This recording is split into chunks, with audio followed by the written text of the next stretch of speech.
Hey, what's up, guys? Matt here. I wanted to take you guys through what a startup, what it would look like for a regular person getting on their flight sim and going for a flight would look like. Let's take a quick look. Guys, this is just it's a PC. It's a computer. Okay, so you're gonna start up your PC. You're gonna start up your computer just like anybody else in the world would start up a PC, just like you have probably a million times at this point in your life. So I already did that part, but that's why everything's on. But you're gonna go in, let's take a quick look and just kind of see what this process looks like, okay? Okay, so we're in, I've already logged in everything here. So what a normal day would look like, I have this as a dedicated system, okay? I am using this only for the flight sim. So this is messy. I put a lot of things on here. I need to go through and clean some of this up, I get it. But the two things that I use the most are Air Manager, which is up here. It's also this icon right here. And the other one is X-Plane. So those two icons are up in the dock bar up here. And you can just click on that to start up Air Manager. Bam, that's the first thing. It starts up. And then normally I fly the RV10. So I'll come in here and show my RV10. So up here, over here, you see that I have the actual panel showing. And then I've got my G5s over here, nothing showing over here because I haven't started up the flight sim yet. So the panel is all set to go though. So let's jump in and I'll show you the next part. Everything's set. This just kind of runs in the background. Sometimes if I'm like, oh, I need to make an update, which normally I do. Sometimes I just don't worry too much about it, but you can always start up Navigraph and do an update. I might come back to that. Oh, here it is. So if this needs to be updated, you can see it's a little bit out. I think it looks like it's up to 2505 and I'm at like 2502, so I'm a few out of date. Let me run this real quick. You guys can see how that works. So this is like a once in a while kind of a thing. You just kind of make sure that your FMS is updated. Not a big deal. I don't mind Navigraph. It's actually a really good program. It's worth the like $80 per year.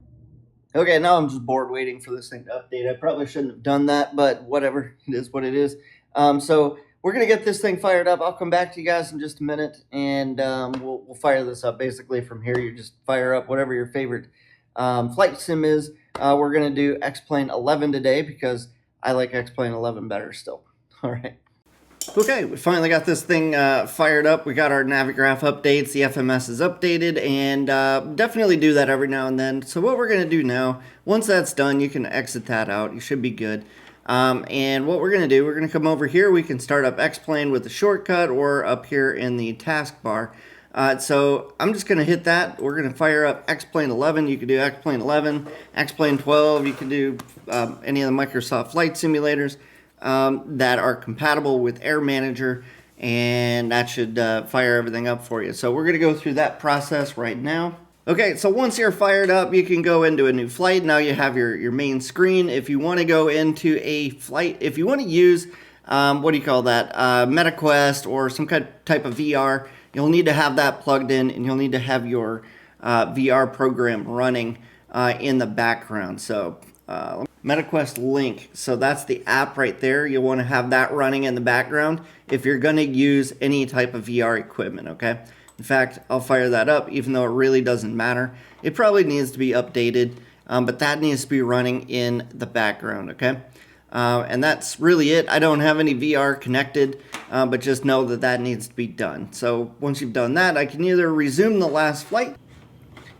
All right, so once you're in, everything's set. You've checked which airport you want to fly. So you double check your location, double check your weather, make sure you've set that to whatever it's going to be. I'm customizing mine so that it matches real world conditions at the airport that we're going to, and same thing with the time of day.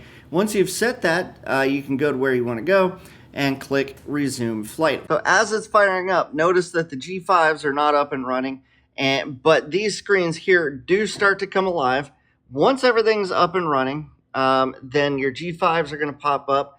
We now have, you can see this is running if you have an altitude greater than 0, unless you're in like Florida somewhere on the sea.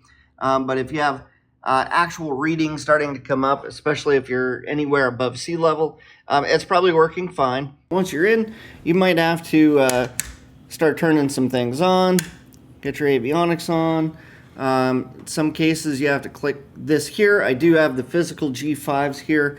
Get your lights on. Before going with avionics, we should be getting get the throttle cracked, get that thing started up, and then going with avionics on and turning on those G5s, right? So we're getting there. We're making things happen, and once you're up and running, then you just want to double check all of your flight instruments. The big thing that I normally want to double check is, hey, are these working? If I twist the knobs, are each of these working the way that they should? Is my autopilot working? Can I double check the CDI, and is that changing the G5 over here? And it is. So can I select a different airport? That's Charlevoix, not too far away. Activate that flight. The needle moves. We're good to go. And I really don't have any. I mean, it's up to you how you're going to use this and how you're going to display your flight. But just make sure that all of your stuff is working, basically. So once you've got that and you've double checked everything, made your radio calls, looked around, make sure there's no traffic, of course, then you should be good to go. And that's pretty much it. That's how flying in a sim works. So it's just, like I said, it's just a computer. Take the brakes off, go full throttle. I like X-Plane 11 is so much better as far as like just control and stability. Hitting that 70 knots for rotate. T's and P's are in the green, coming up over 100 knots now. So this is Torchport, if anybody's following along with where I'm at, what I'm doing. This is just a beautiful airport in northern Michigan that goes over the Grand Traverse Bay. And then I'll do a quick turnaround here and try not to fall into the bay. But on the other side is Torch Lake. So really cool area. Just so many places to go, so many things to do in northern Michigan. I could follow around. You could see the, if you were watching the G5s here, you could actually see the needle is coming in on that as well.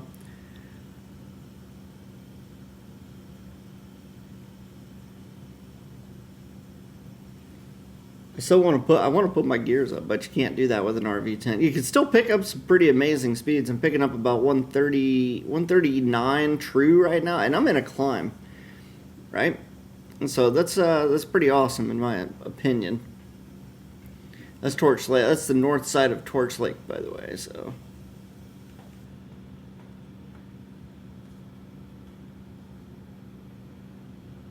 Just an absolutely beautiful gem of a lake. I don't even think X-Plane 11 in any way does this lake any justice, but it is a beautiful lake overall there. So that's pretty much all I've got here. If you guys want to learn how to set up your own flight sim, definitely check the links down in the description. I've got a little resource guide that's going to show you guys what you need, how to do it, and what you guys can do to get started today. Okay, I look forward to working with you and helping you guys build your next flight sim. Take it easy. Hey, if you haven't already done so, head over to EliteSimBuild.com, grab a copy of our home flight simulator resource guide.